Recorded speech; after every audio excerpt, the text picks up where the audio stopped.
चालू वर्षी पालखीची केलेली आहे तशी प्रत्येक वर्षी करतात. परंतु पालखी जेव्हा प्रत्येक वर्षी पालखीचं प्रस्थान होतं आणि ते करत असताना काही नवीन समस्या उद्भवतात, काही नवीन प्रश्न येतात, अडचणी निर्माण होतात. त्या सगळ्या अडचणीवर मार्ग काढण्याचं काम चालू वर्षी प्रशासन करतं आहे आणि आम्ही सगळेच मिळून करतो आहे. सगळ्यात महत्त्वाचं की चालू वर्षी पाऊस खूप प्रचंड झाला आणि झालेल्या पावसानं काही ठिकाणी छोटं मोठं नुकसान झालेलं आहे आणि त्या नुकसान झालेले काही रस्ते डॅमेज झालेले आहेत. काही पालखी तळावर पण खूप पाणी साठते. काल मी तरळगावचा पालखी तळ बघितला की छोट्या पावसातसुद्धा अख्खा पालखी तळ पाण्याखाली होता. त्या ठिकाणी मी काल तातडीनं ते सगळा अख्खा पालखी तळ भरून घ्यायला सांगितलेलं आहे. त्या पालखी तळासाठी 1-1.5 कोटी रुपयाचा खर्च साधारण येतो आहे, पण 10 दिवसात ते काम 15 दिवसात काम कंप्लीट व्हावं असं नियोजन केलं. असं पंढरपूर शहरापासून निघाल्यावर शहरामध्ये काही अडचणी होत्या. 65 एकराचा पलीकडे जो तळ आहे पालखी थांबतात तिथं होता.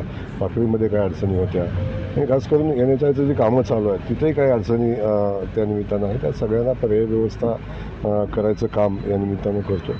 सगळ्यात महत्त्वाचं माननीय मुख्यमंत्री मोदयांनी यावेळी सूचना दिल्या की पावसाच्या याच्यामध्ये वारकऱ्यांच्यासाठी काही निवारा ठिकाणं तयार केली पाहिजेत की ज्यामध्ये वारकरी अगदीच पाऊस आला तर जाऊन उभा राहील, तिथं त्या ठिकाणी त्याला विश्रांती घेता येईल. असे जवळजवळ आम्ही 7 ते 8 लाख स्क्वेअर फुटाचे जर्मन हँगर आम्ही यावर्षी टाकतो आहे आणि पालखी तळाच्या बाजूला पालखी तळाला डिस्टर्ब न करता वारकऱ्यांच्या सेवा कुठं आपल्याला करता येईल त्या पद्धतीचं नियोजन आपण करतो आहे. आता याच ठिकाणी आलो म्हणजे प्रत्येक पालखी तळावर काही तर अडचण होती, त्या प्रत्येक अडचणीवर करायचं काम आपण करतो आहे. आणि सुदैवानं ग्रामविकास खातं आज आपल्याकडं असल्यामुळं आपल्याला काही वेगळे निर्णय घेऊन आम्ही प्रशासनानं आणि मुख्यमंत्री महोदयांच्या सूचना अशा आहेत की आता स्थायी समाधान काढलं पाहिजे.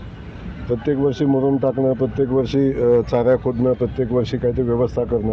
आत्ताच या निरातल्या ह्या विसावा जो आहे या ठिकाणी आपल्या ग्रामस्थांनी मागणी केली की हा एरिया कॉन्क्रीट करून द्या. तर आम्ही तातडीने निर्णय घेतला की 50 लाख रुपये या निवारा आपलं विसावा सेंटर जो पालखीचा आहे त्याचं कॉन्क्रिटीकरणाचा निर्णय आम्ही तातडीने घेतला. आणि माझं CO साहेब आहे तिकडे की त्यांना सांगितलं की येणाऱ्या 15 दिवसाच्या आत जोपर्यंत इथं पालखी पोचेल त्याच्या अगोदर ते काम करावं.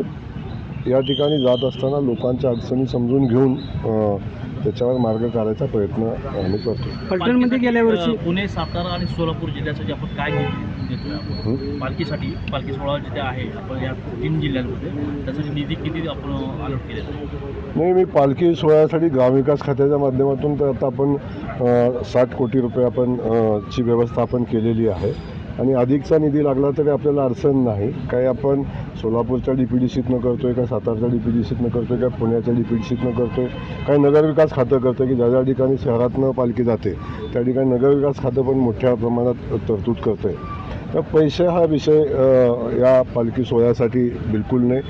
ज्या ठिकाणी जी व्यवस्था उभी करायला लागेल ती व्यवस्था उभी करण्यासाठी लागेल तेवढा निधी उपलब्ध करून देण्याच्या सूचना सरकारच्या माननीय मुख्यमंत्री महोदयांच्या आहेत. आळंदी देवस्थानच्या प्रमुखांनी आपल्या बैठकीमध्ये मुख्यमंत्र्यांकडे एक मागणी केली होती की या मार्गावर पालखी महामार्गावर गावकऱ्यांनी किंवा ग्रामस्थांनी स्वागत कमानी उभं करू नये.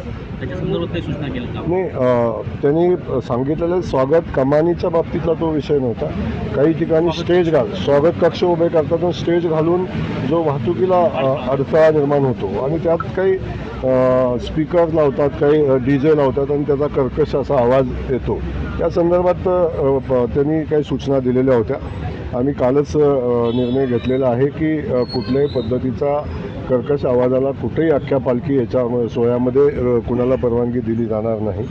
आणखीन काय त्यांच्या सूचना आलेल्या होत्या. स्टेज आहेत, स्टेज कुठं घालावेत, अगदी पालखी मार्गाला अडचण न येता त्या ठिकाणी घालावे. आणि पालखीचं स्वागत करताना पालखी च्या मानकऱ्यांना इकडे बोलवण्यापेक्षा आपण जाऊन स्वागत करावं आणि त्याचा वेळ कमी करावा हा एक विषय आहे. आणि कालच आम्ही एक मोठा निर्णय पंढरपूरमध्ये पण घेतला आहे की त्यांनी जो विषय सांगितला होता की काही ठिकाणी मटणाची दुकानं पालखी चालू असताना शहरामध्ये खास करून पंढरपूर शहरामध्ये पण चालू असतात. तर आम्ही काल निर्णय घेतला की जोपर्यंत पालखी सोहळा चालू आहे तोपर्यंत कुठलंही मटणाचं दुकान शहरामध्ये चालणार नाही. त्या संदर्भात आपण कालच निर्णय घेतला. असे अनेक निर्णय जे पालखी सोहळा सर्वोत्तम होण्यासाठी आणि वारकऱ्यांना सगळ्या सेवा मिळण्यासाठी आपण करतो. फलटणमध्ये गेल्या वर्षी शौचालयाचं जे टेंडर आहे ते सोलापूरवरून आपण पुणे जिल्ह्याला त्याच्याबद्दल थोडं सांगा.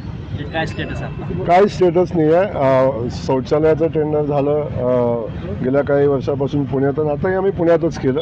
म्हणजे तो सोलापूरमध्ये काय डिवाईड करून करता येतं का याचा प्रयत्न आपण केला होता. पण मी सांगताना मला आज आनंद होईल तुम्हाला की काही गोष्टी आपण त्या टेंडरमध्ये जी मोनोपॉली होती त्याला थोडासा छेद देत आपण काही निर्णय घेतले, आणि त्याचा परिणाम एवढा चांगला झाला आहे की किमान चालू वर्षी 8 ते 10 कोटी रुपये सरकारचे वाचले, आणि त्या 10 कोटीत आणखीन काही नवीन सेवा आपल्याला देता येतील. एकूण किती रुपयाचं टेंडर आहे? नाही, मागच्या वर्षी साधारण 24-25 कोटीचं होतं. ते वाढून यावर्षी 27-28 कोटीवर गेलं असतं. ते आज मला वाटते 15-16 कोटीवर येईल. गेल्या वर्षी फलटणमध्ये थोडासा गोंधळ झाला होता पालखीमध्ये.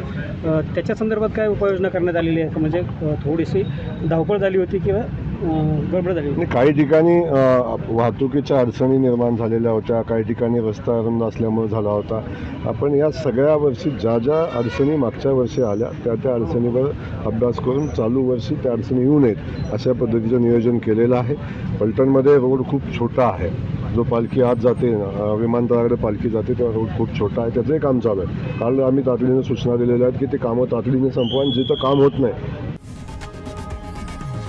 लोकशाही मराठी ऐका, पहा, जागरूक रहा.